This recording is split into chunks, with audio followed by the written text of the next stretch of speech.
Hari ini kita lihat sedikit tentang bagaimana piagam yang sangat zalim itu, piagam pemboikotan itu, akhirnya Allah Subhanahu wa taala batalkan.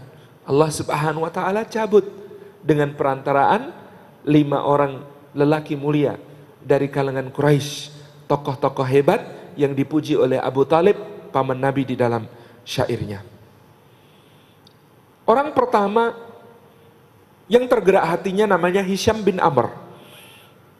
Adalah dia seorang yang hampir setiap malam membawa seekor unta yang dimuati berbagai macam bahan pangan dan keperluan. Lalu dia giring ke arah Syekh Abi Talib di celah gunung. Lalu kemudian dia lepaskan dan dia cambuk unta itu supaya berlari ke tengah perkemahan Syekh Abi Talib di mana Rasulullah dan para sahabat tinggal. Itu dia lakukan hampir setiap malam. Hisham bin Amr ini memiliki ibu dari kalangan Bani Hashim dan Bani Muthalib. Maka itulah dia merasa punya tanggungan kewajiban untuk melakukan hal tersebut. Sampai dia merasa tidak tahan dengan keadaan itu. Setelah 3 tahun lamanya terus berlangsung dengan gambaran yang diberikan oleh Sayyidina Sa'ad bin Abi Waqqas, bagaimana kaum lelaki di antara para sahabat itu sampai merendam tongkat supaya bisa dipukul-pukul lunak untuk dimakan. Memakan pucuk-pucuk daun kecil-kecil dari tumbuhan-tumbuhan gurun, memakan akar-akaran sehingga mereka buang kotoran seperti kambing. Maka Hisham bin Amr pada suatu hari menemui Zuhair bin Abi Umayyah bin Al-Mughirah. Zuhair bin Abi Umayyah bin Al-Mughirah berarti keponakan Walid bin Mughirah, berarti sepupunya Khalid bin Walid, dan juga berarti sepupu dari Amr bin Hisham bin Mughirah, yaitu Abu Jahal. Dan Zuhair bin Abi Umayyah bin Al-Mughirah ini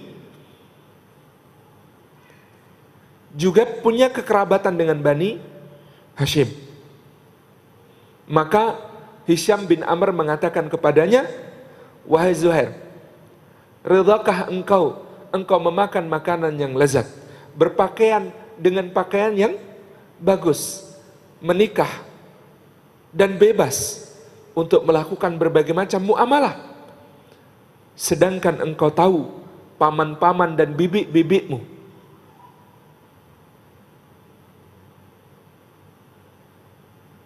dari kalangan Bani Hashim dan Bani Muthalib tidak boleh membeli, tidak boleh menjual, tidak boleh menikah, tidak boleh menikahi, tidak boleh meminjam, tidak boleh melakukan berbagai macam muamalah.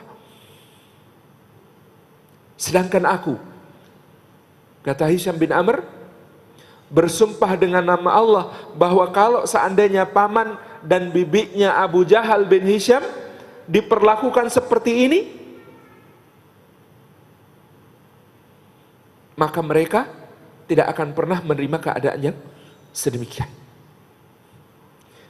Zuhair mendengar ungkapan yang sangat menohok dari Hisham bin Amr ini, kemudian mengatakan, "Celaka wahai Hisham, apa yang bisa kulakukan? Aku hanya seorang diri, bagaimana aku bisa menolong paman-paman dan bibi-bibiku dari Bani Hashim dan Bani Muthalib itu? Demi Allah, seandainya ada orang lain yang bersamaku, aku pasti akan bergerak untuk membatalkan hal ini, membatalkan piagam yang zalim ini." Maka Hisham bin Amr mengatakan, "Ada orang lain yang bersamamu." Kata Zuhair, "Siapa?" Kata Hisham, "Aku."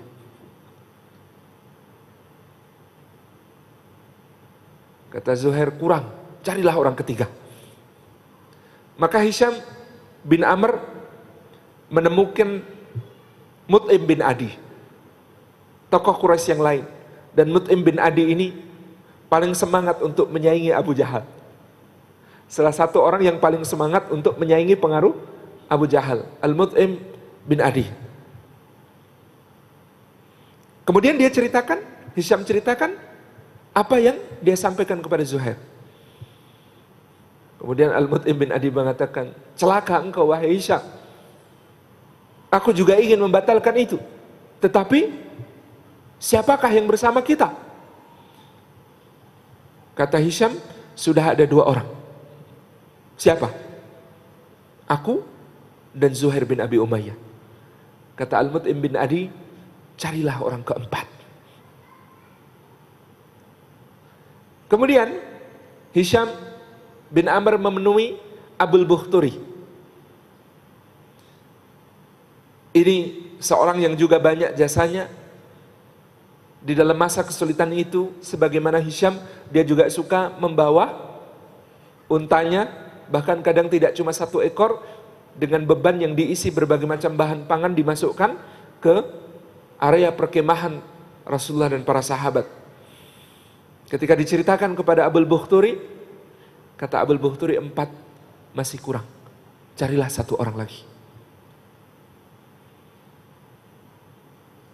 Kemudian Abul Bukhturi setelah menyatakan demikian, Hisham bergegas mencari orang kelima.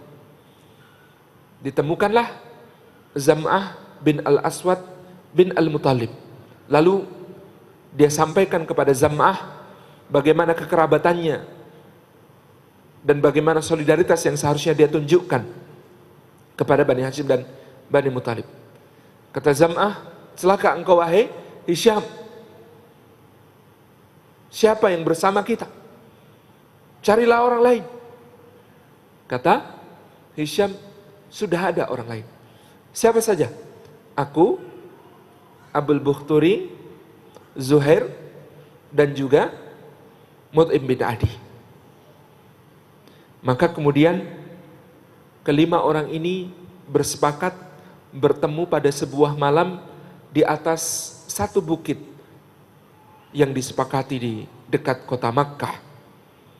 Maka kemudian mereka menyepakati bagaimana caranya untuk membatalkan piagam yang zalim ini. Mereka menyepakati mereka akan melakukan siasat supaya pembatalan ini berlangsung mulus. Caranya mari kita perhatikan.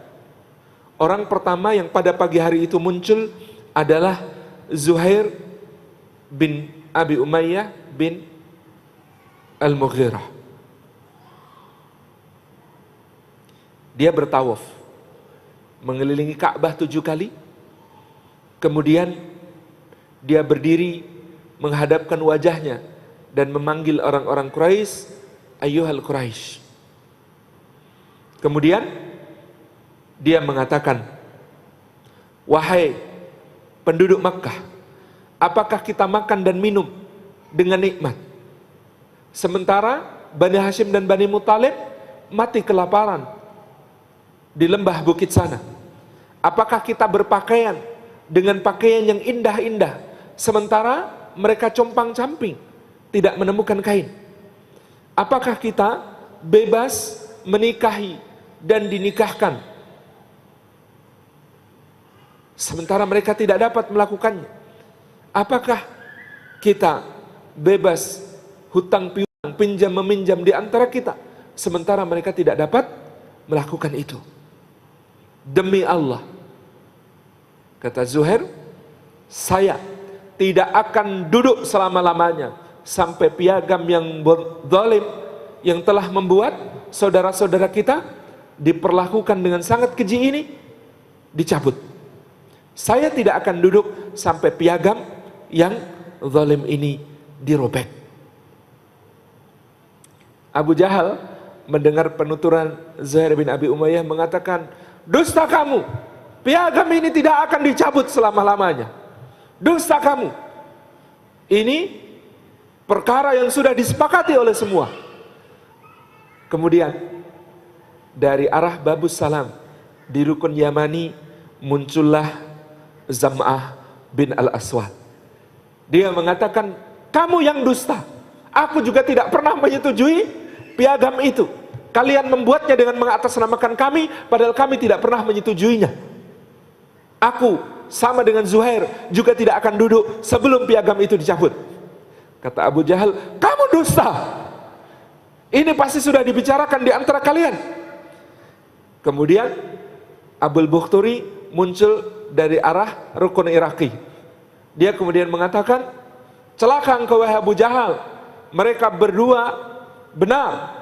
Kami tidak pernah dimintai persetujuan tentang piagam itu, dan engkau menuliskannya dengan zalim, memperlakukannya dengan zalim, dan aku juga tidak akan duduk sampai piagam itu dicabut.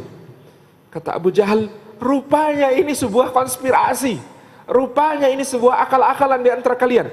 Lalu muncullah Al-Mut'im bin Adi dari arah Rukun Hajar Aswad. Dia kemudian mengatakan, demi Allah kalian benar dan Abu Jahal ini berdusta. Kita semua memang tidak pernah menyetujui piagam itu, maka kami juga tidak akan duduk sampai piagam itu dirobek. Kemudian terakhir Hisham bin Amr muncul dari arah keempat dari Rukun Syami.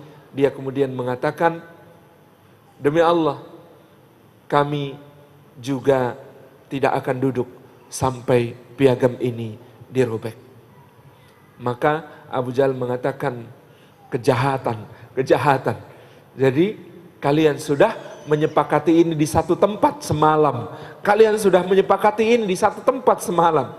Tetapi opini publik sudah berpihak kepada kelima orang mulia ini, sehingga Abu Talib yang pada pagi itu hadir di Masjid Al-Haram di dekat Ka'bah, karena dia diberitahu oleh Rasulullah, hari ini ada 5 orang mulia yang akan berperan di dalam membatalkan perjanjian itu. Tetapi ketahuilah wahai paman, piagam itu sudah dimakan oleh rayap, kecuali tulisan nama Allah di sana yang bertulis di bagian atas, Bismika Allahumma.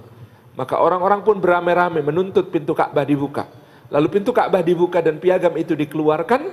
Ternyata persis seperti yang dikatakan Rasulullah, piagam itu sudah habis dimakan rayap, kecuali bagian yang bertuliskan Bismika Allahumma, dengan namamu ya Allah.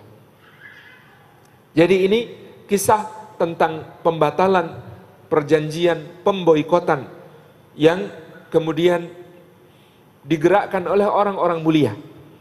Mereka Hisham bin Amr, Zuhair bin Abi Umayyah, Abul Bukhturi, juga kemudian Mut'im bin Adi dan Zam'ah bin Al-Aswad.